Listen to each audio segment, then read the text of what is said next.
Welcome back to the first team. I'm Joe DeLeone, joined by Ryan Roberts at Joe DeLeone at Rise and Draft. And we've had a little bit of time, Ryan, to digest the 2023 NFL draft.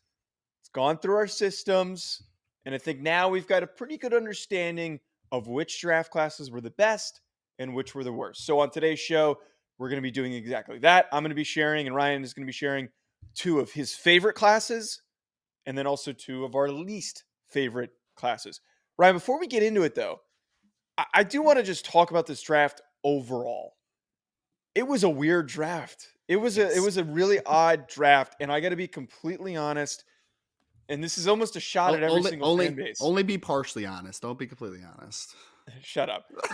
This is a shot at pretty much every single fan base, but I don't think there were very many actually exciting draft classes. It was a draft class where there was not a lot of late value, and as a result, it led to a lot of reaches, a lot of bad picks on day 3 for a lot of teams. I don't know, man. I'm looking back at a lot of these drafts, Joe, and I just think that the pecking order of some positions were just odd and very strange. I'm honestly trying to understand a lot of the thought processes that go into some of these rankings that we saw, because we'll talk about the tight end hierarchy, for instance. We'll talk about some other positions that just didn't make a ton of sense to me. And there was also that really strange run on quarterbacks in the 4th rounds. I wasn't expecting that, but yeah. Jaron Hall went in the 5th. I think Tanner McKee went in the 5th or the 6th. We saw Stetson Bennett come off the board in the 4th round. We saw a bunch of Jake Haener came off the board, which I actually didn't dislike that pick. But there was just this really weird run on quarterbacks in this draft as well. So I don't know, man. It was just, I'm still getting to grips with a lot of the classes, but I think for the most part, there were some really good ones. There were some really bad ones, like we tend to see with these types of things. So good teams that draft well, usually are good football teams. Who would have thought? And then the bad teams are usually ones that don't draft very well. So I think we're sitting here, man, and it's easy to dissect picks that we don't like and we do like, but it was just more interesting for me just to see trends that kind of continue and some positions, I guess, that we didn't have great grips on. Well, one in particular, before we get into it, the linebackers, the way that they fell as much as they did was not something that I expected at all could happen. I know that there is a devaluing of the linebacker position, especially guys that play the Sam role. It's really hard to project guys like Trenton Simpson on where they're going to play in the NFL. That's completely fair. We've noticed that, and it's something that we've talked about a ton on this show. But for Noah Sewell to go as late as he did, and Trenton Simpson to go as late as he did in the 3rd round, it's strange, man. Drew Sanders too. Drew Sanders. But the weirdest part is that the least versatile guy, the guy who's the most throwback out of all of them, was the one who went in the 1st round. So I thought to myself, if Jack Campbell goes in the 1st round, that must mean we're about to go on a really long run of day 2 linebackers. And that never happened. I don't know what the deal is, but honestly, if these teams want to push back on drafting linebackers, I go for it. But I just don't know if that's the best strategy. This was a good linebacker class. It was a pretty good linebacker class. It was. Yeah, no, I like the linebacker class here. I mean, you're right, because it was Drew Sanders in the 3rd. It was Trenton Simpson in the 3rd, Noah Sewell in the 5th.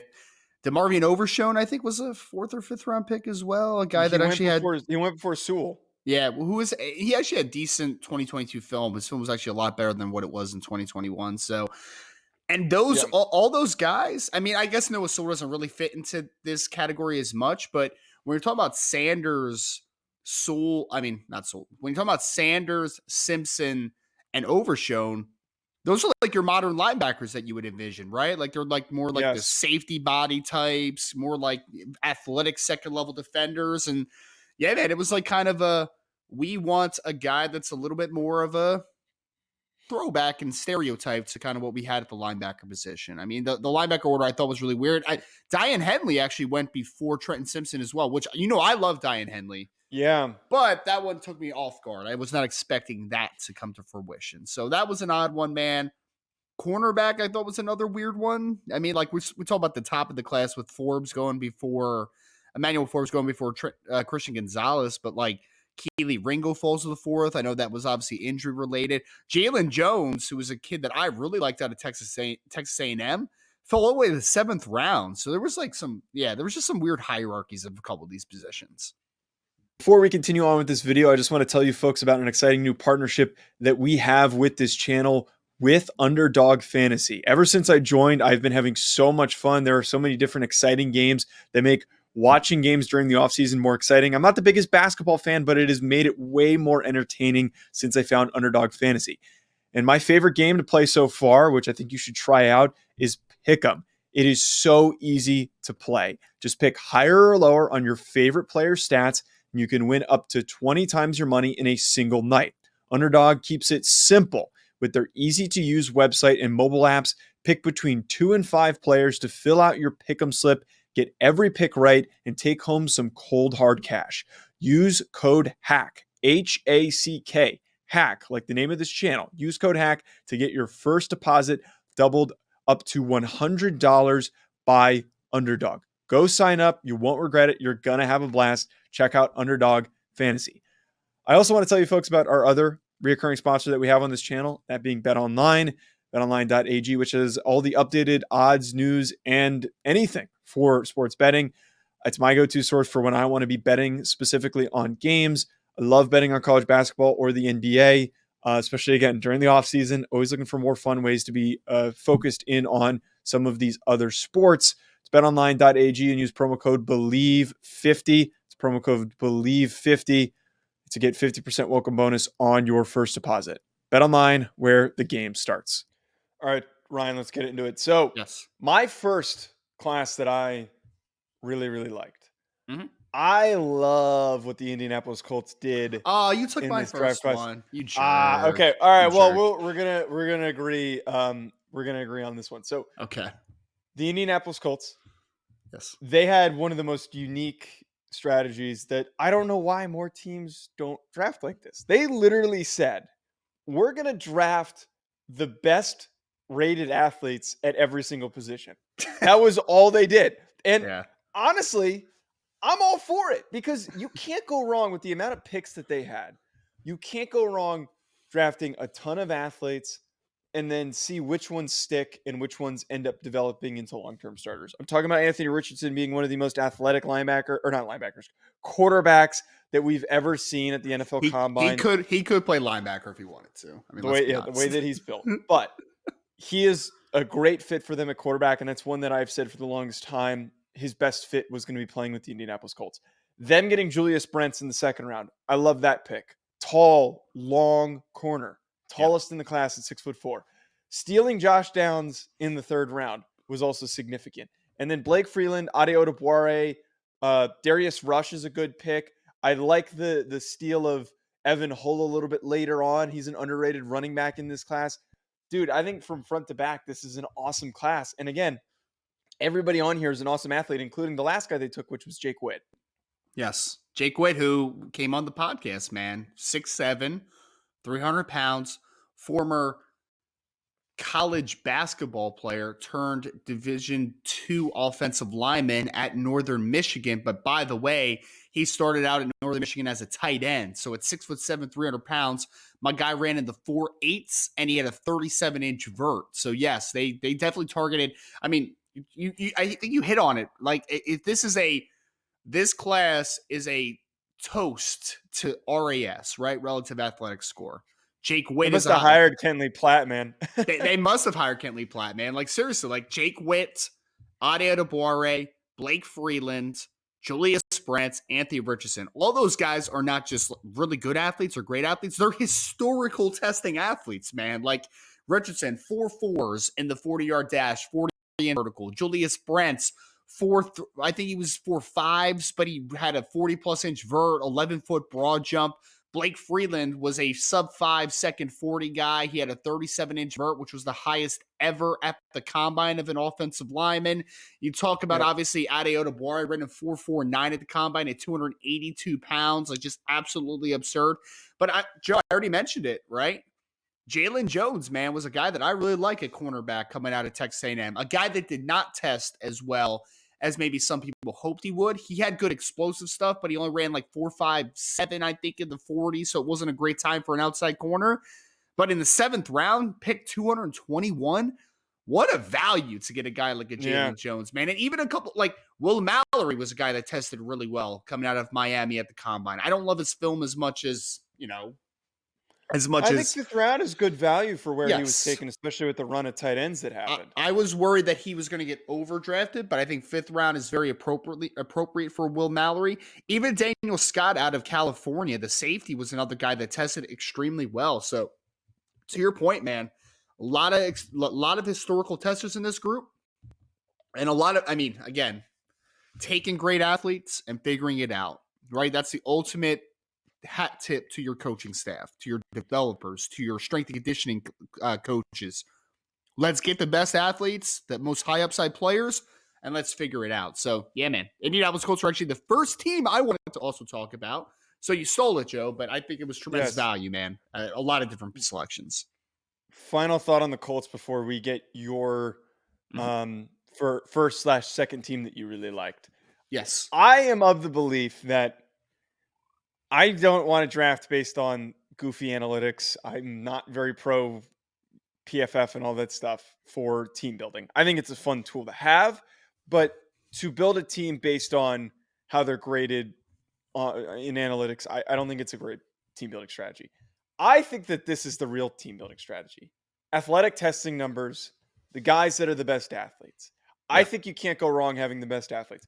I mean, we see it happen in college football. I don't understand why in the NFL we overthink this so much. I understand you want polished guys that are going to contribute. But when you've got a young, bad team, go get as many dudes as possible. Fly around 100 miles an hour, make mistakes. Some of these guys are going to figure it out. Some of them are going to figure it out. The best athletes are going to find ways to win. Plain and simple. Yeah. No, I agree, man. I think that for me, it's especially when things are going to get so much bigger, faster, stronger on the next level, having these guys that don't have limitations to what kind of their athletic upside is, because you're banking on a lot of projection with some of these picks, right? Adeyemo Boare is going to play a completely different position in the NFL than what he played in college. Anthony Richardson's a guy that obviously still needs development. There are question marks in this class, but to your point, Joe, again, I think that this is trust, if anything, for the Indianapolis Colts. They are trusting their coaching staff, the developers, general manager, everybody in that room to get the best athletes possible and for them to put them in the best positions to be successful. So I think that was the strategy, and I'm all there for it, man. If you can make it work, I'm all there for it. Who's your second team?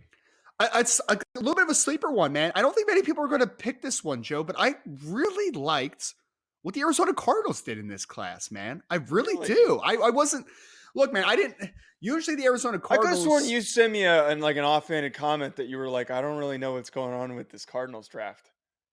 I did. I mean, if you need to. I think you did. I don't think it was the Cardinals. I think it was maybe it was someone else. I forget. I know it was the Lions. Like I was bashing the Lions nonstop over the weekend, but I really liked a lot of what they did this draft. So you start off with Paris Johnson at pick number 6. They were a team that traded back, obviously, from 3 all the way down to, down to 12, right? Because it was the Houston Texans that traded up for Will Anderson.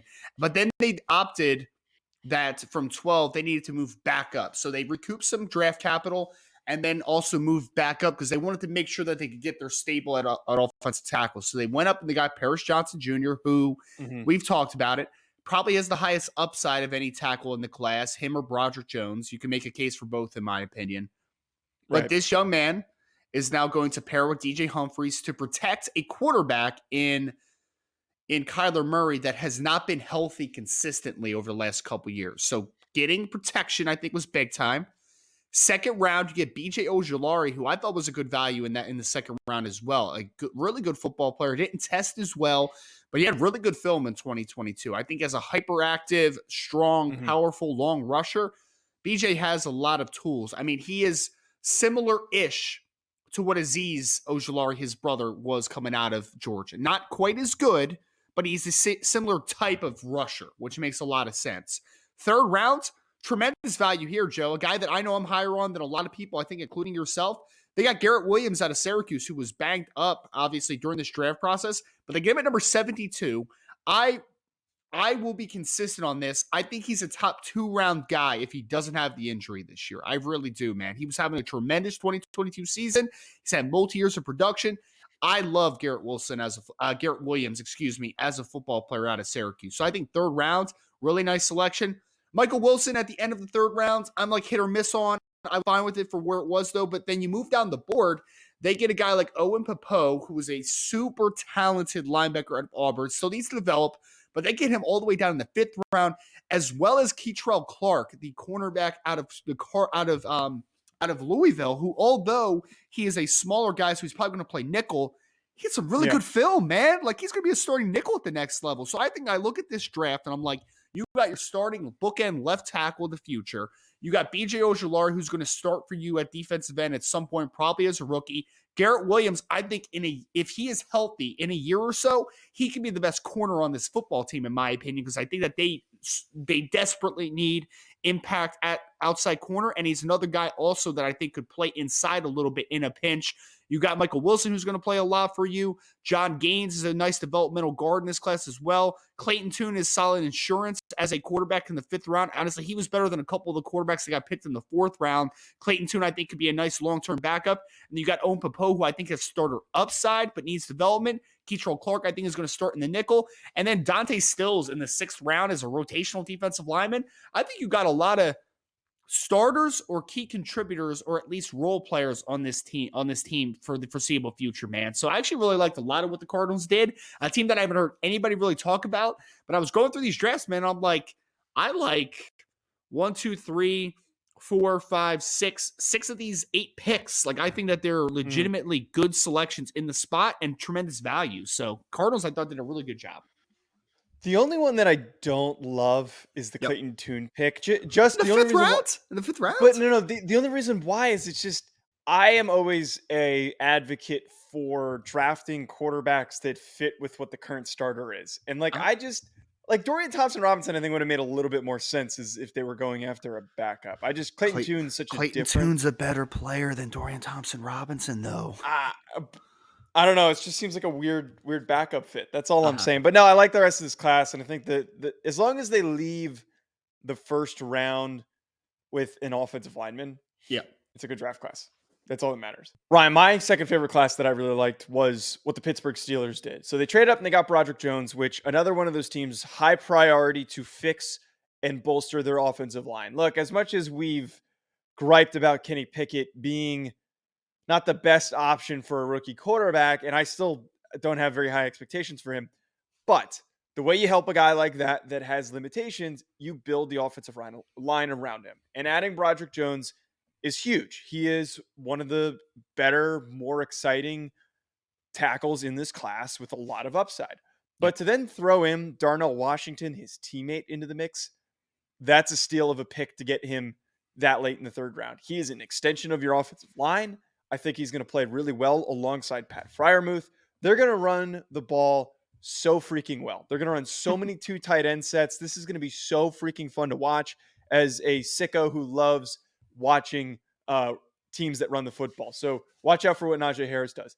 I then think them getting Joey Porter Jr., and this isn't because his dad played for the team, I think that fits with their physical personality that they have produced over the years under Mike Tomlin. Him being a likely starting corner on that defense is awesome. And then the last 2 here, the 2 Wisconsin guys that they got, Nick Herbig feels like the type of edge rusher that is a good rotational piece in this defense. But on top of that, Keanu Benton can play all over this defensive line, man. I think he could play anywhere. He was, I think, one of the teams, or they were one of the teams that was brought up that he told us that they were interested in him. And I'm not surprised that he ends up going to the Pittsburgh Steelers. Dude's got a lot of upside. A lot of upside as a rusher, as a run defender. I'm sure that they're going to be very, very creative in deploying him. That was one of the easiest fits on day 2, I think, into this class, man, is that Keanu Benton in this team that still likes to run a lot of odd front at times. He could do some nose stuff. We've talked about that. Literally what he did at Wisconsin. But I think that he could really play that Stephon Tuitt role that you saw over the last few years. And unfortunately, Tuitt had to retire, but 4-4-eye, out to a 5 in times, 3 tech. Like, I think that he can do a lot of things for this defense, man. I will say this, Joe. I saw Kentley Platt actually posted his RAS score of the Pittsburgh Steelers in its entirety. They were another team that really had incredibly high RAS scores. The only one that I think was like middling was Nick Herbig, just because of the size as an edge rusher. But all these other guys tested phenomenally well. And I will say this, they also got a couple tremendous values because of medicals in this class as well. Darnell Washington, as a third-round pick, 93rd overall, he was my second-ranked tight end in this class. I think he was better than a whole lot of tight ends that went before him, man, a whole lot. And you got him because of the medicals, obviously dropped him down a little bit. I love that the Pittsburgh Steelers said it seemed like they weren't going to go offensive line heavy, and they go out and say, you know what, we need to move up to get Broderick Jones because the run started, obviously, of obviously Parrish Johnson went in the top 10. Then Peter Skoronski goes after Darnell Wright. They're like, we need to go up and get our guys. So they went up and got Broderick Jones, and they got Darnell Washington, who was the best blocking tight end in this class. So the blocking will improve tremendously with those two guys.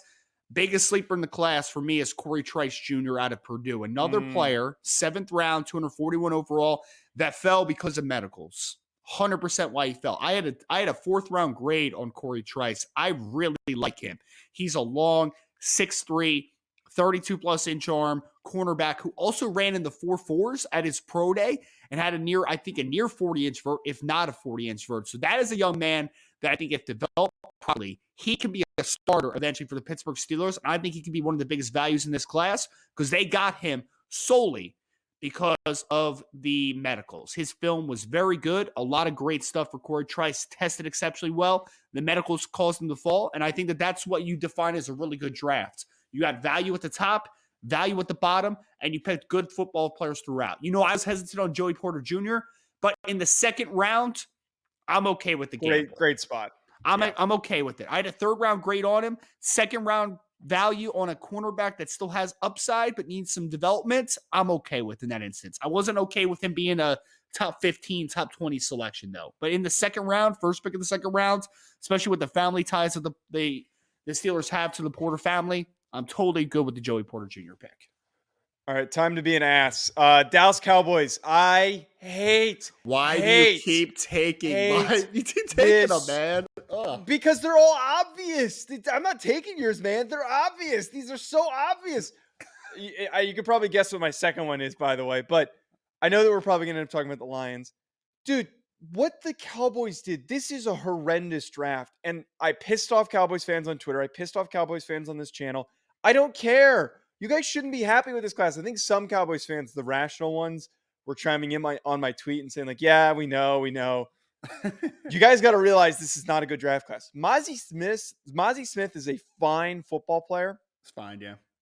He's fine. He's not a 1st-round pick. He's not the 26th overall player in this class. He's not a 3-down player. I don't know if he's a 3-down player. Your also biggest need wasn't defensive line. And you guys try to convince me that that's not the case. You scored 12 points in a playoff game. You scored 12 points in a playoff game against the 49ers. Why wouldn't you try to bolster your damn offense? And your way of bolstering it is drafting Luke Schoonmaker, who's a day 3 pick at tight end out of Michigan. He wasn't even in the top 5 for most people. That is a reach and a half. I like the DeMarvin Overshown pick. Good athlete, good value in the 3rd round. Yeah. Vilami Fihoko Jr. was one of those guys that was brought up a lot as like, watch out for this guy, sleeper pick. I think it's a nice rotational edge rusher. Asim Richards, not going to play it down. This is a backup tackle that you took in the 5th round with good players on the board. I also think that this Eric Scott Jr. pick, that's a UDFA. Yes. He's a good athlete, better than his testing numbers because apparently he got hurt during his pro day, which I did not know. Okay. And I apologize for making that mistake, but the guy's not a draftable player. No. The guy's aimless. He has no direction or understanding of what he's doing. I had never even heard of him before this draft, to be honest. Neither did I, and I looked him up, and I pulled up a little film on him. I'm like, this guy's not a draft pick. There are better corners that were on the board that also went undrafted that would have been better than Eric Scott Jr. I also do like getting Deuce Vaughn, though. I think Deuce Vaughn could be fun in that offense. Yes. But that's final thoughts. Chris Deuce Vaughn, baby, getting him in the class. It was. Did you see the nice video of his dad? That's the scout. For the Cowboys, that was that kind of ruined me being mad. I was like, oh, okay, that's a nice moment. It was a really nice moment. But he's also really great value in the 6th round, man. Obviously, he was always going to be a little bit down the board because he is historically small for the running back position. But his film, Joe, he's got 3rd round film, in my opinion, though. Like, he's got really good film, man. It's just, he's 5'5", 180 pounds. Like, there's just going to be a very small role that you're going to be able to play with a guy like a Deuce Vaughn, man, but he's a good football player. That was easily my favorite pick of this class. I liked the Marvin Overshown pick where he was. He wasn't overdrafted. Pick 90 is just fine for what he was. Mozzie Smith is a day 2 run stopper with limited pass rush upside to me. I don't care how he tests and he was on Feldman's freak list or whatever. He doesn't do it on film. So at the end of the day, I haven't seen it. I don't agree. Luke Schoonmaker is a really good blocking tight end who had solid production at Michigan. But when you talk about the fact that he was drafted over guys like Darnell Washington, Zach Kuntz didn't go to the 7th round because of medicals, but he was drafted over Tucker Kraft. That really makes that pick raise some eyebrows, man. I will get quick shout out to the Shrine Bowl, though, Joe. The Shrine Bowl stole 2 players from the Senior Bowl. One was Zay Flowers, who went in the 1st round, and the other one was Luke Schoonmaker, who went in the 2nd round. So good for them, I guess, man. Good for them, I guess. So that's cool. Good for them. But the rest of the class, something we didn't. Junior Viliamo Fiocco, I think, is a solid day 3 pick. I'm fine with that. Asim Richards was one of those offensive tackles that had this late buzz. People were trying to hype up, and I'm like, guys, that North Carolina offensive line was terrible. Absolutely terrible. Stop trying to make him a thing. Jalen Brooks was a kid that we had at College Gridiron Showcase. So, like, that was cool that he got drafted, but, like, he's not a draftable player. He shouldn't have been drafted, if we're being completely honest with ourselves, right? And then Eric Scott was a guy I had never even heard of from Southern Miss. So, yeah, it was a class that just did not move the needle for me at all. And I just think that you could have Michael Mayer at 26, man. You could have Michael Mayer. Joe, you could have had Michael Mayer at 26. By the way, you know what? I made that statement, and I'm like, this guy's been comped to Jason Witten by everybody. Yes. And you know what the response was? NFL Network played it too. NFL Network played it up too. Go ahead. But do you know what the response was from Cowboys fans? Was like, oh, Jason Witten doesn't work in the modern NFL. The hell he doesn't. He just played in the modern NFL. That was what people were trying to say to me. I'm like, what? How can you deny what? It's just such a denial take, and it's like Lakers fans, it's like Yankees fans. When reality sets in, you guys don't want to admit that you're wrong. It's fine. It's fine. Yep. Get pissed in the comments. Go for it. I really don't care. This is a bad draft class. Yes, not great, man. It's not a great draft class. I just think there was more value on the board at several of these selections, and Cowboys didn't find it. So that's where we are. All right. What is your second team? Joe, I hate this draft, man. Hate this draft. Kansas City Chiefs. I hate this draft, Joe. I hate it. I hated it, man. Because I really thought that they were going to be a team that was just going to do what we seen over the last couple of years and just be like, you know what? Just going to let good football players fall in my lap. And I feel like they just let several spots. They didn't take the best player available. Felix Anaduke Azama is a fine edge rusher, man. Will be a solid, departmentalized pass rusher on the next level. 31st overall, 1st round pick. Nah, man. Nah, he's not a 1st round player. He's just really not. I mean, again, like, I just think that there were better football players in that spot than what Felix was. I really honestly feel like, for me, the Chiefs were just like, we need to get a pass rusher, so we're going to force the pass rusher in that spot. I don't like that initiative, because why have the Kansas City Chiefs been so good over the last couple of years? One, because they have Patrick Mahomes. Another thing is that they keep letting good value fall to them, and they just keep taking the best player available. You talk about Creed Humphrey, you talk about Nick Bolton, you talk about Trey Smith. They keep doing it. Leo Chenal in the 3rd round last year.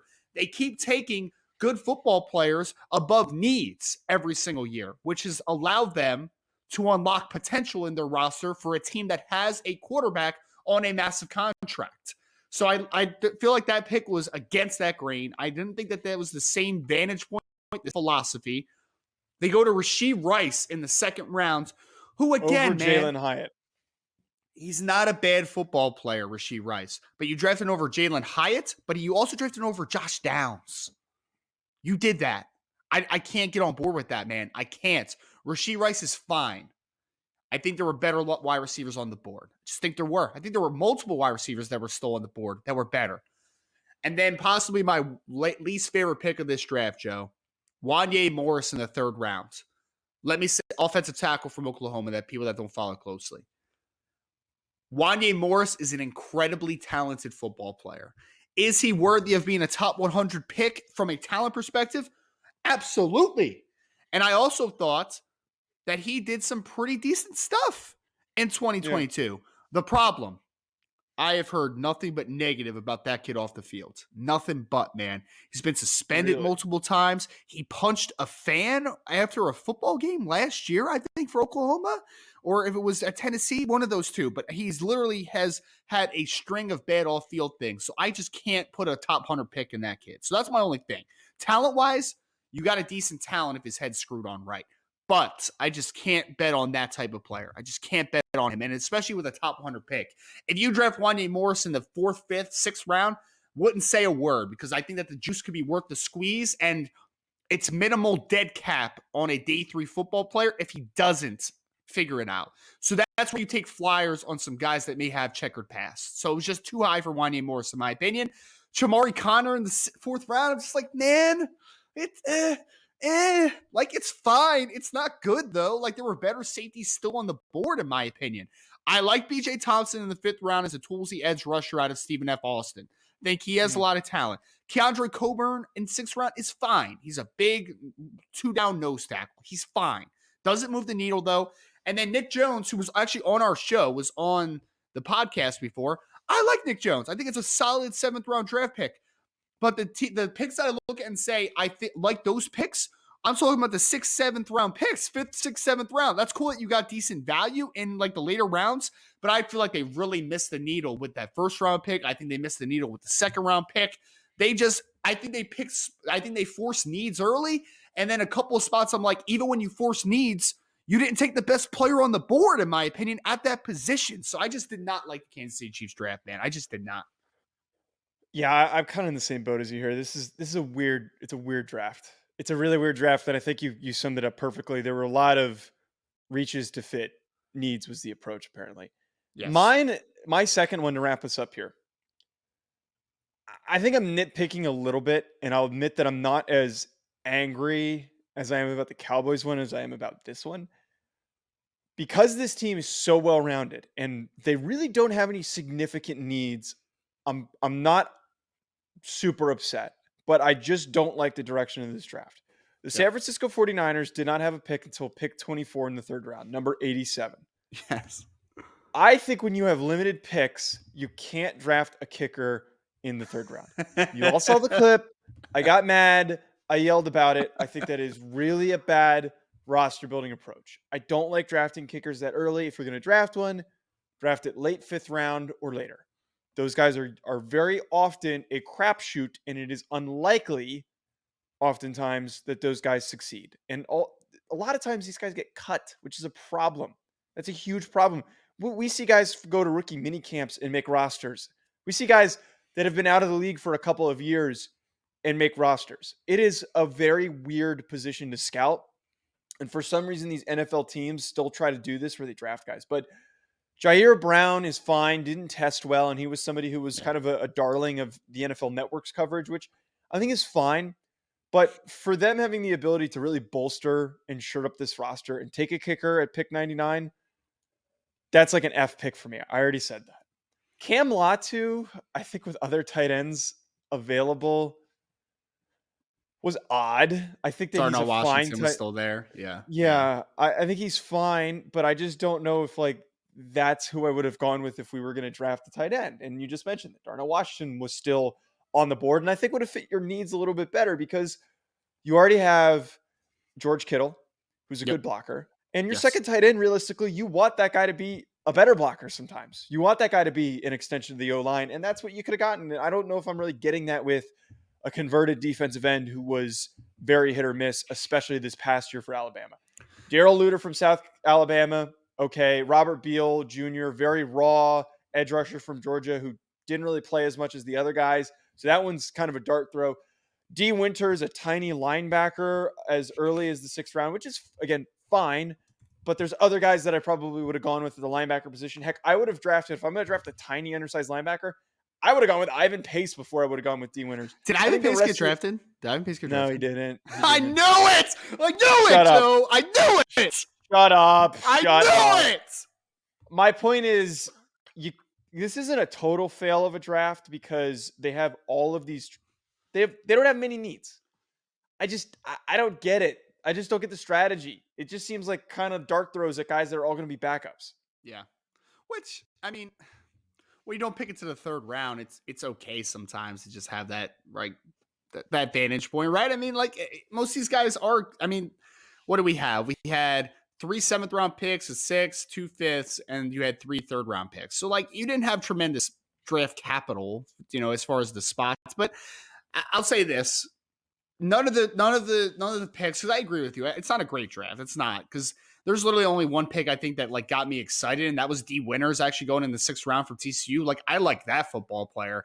Everybody else is just like fine, man. Like Robert Beal, fine. Like Daryl Luter, fine. So I agree with you. I think the word that I would use for this draft is lackluster. Like nothing appeals to me here. Like it's just Jair Brown was a guy that I was super low on out of Penn State. And some people tried to hype him up. I wasn't. Cameron Latu did not take a step forward this year for Alabama. Daryl Luter's again, it's a 5th-round pick. So like he's fine. Robert Beal's fine. I like D Winters. That was cool. Braden Willis, 7th round, fine. Ronnie Bell, fine. Jalen Graham's a guy that I think has some upside, but like, he's a developmental Sam linebacker that played out in space for Purdue. So I agree with you, man. I think it's a very lackluster draft. Jake Moody, though, man. Future Pro Bowl kicker, Jake Moody. Shut up. You better freaking hope if you're going to take a guy this early, you better hope that he is a all right, Pro well, here's Bowler. the question. That's all I'm going to say. Here's the question, though. What does Jake Moody have to do in his career, Joe, to make it a worthwhile pick for you? He needs to play 10 years. Like that's going to kicker. That sounds like a ridiculous statement, but you need to be on the roster for 10 years if you're going to go this early. That's the truth. You need to be a Pro Bowl caliber player. You need to be a Pro Bowl caliber player for multiple seasons in my eyes. That is the equivalent of drafting a quarterback in the top 10. That is quite literally the equivalent of that. Maybe even higher than that. Man. If that's possible. Yeah. No, that's funny, man. I was generally curious. So looking back at this, if we do redraft grades 10 years from now, if we look back and say Jake Moody made multiple Pro Bowls and he's still kicking at a pretty good level in the NFL, then you'll be like, okay, maybe it was fine. Then I'll say I was wrong. I absolutely will say I was wrong. Good. I'll say that you were wrong as well. So we'll shut up. All right, good enough to wrap this up on. Good enough to wrap this up on. At Joe DeLeone at Rise and Draft. Folks, enjoy the rest of your week.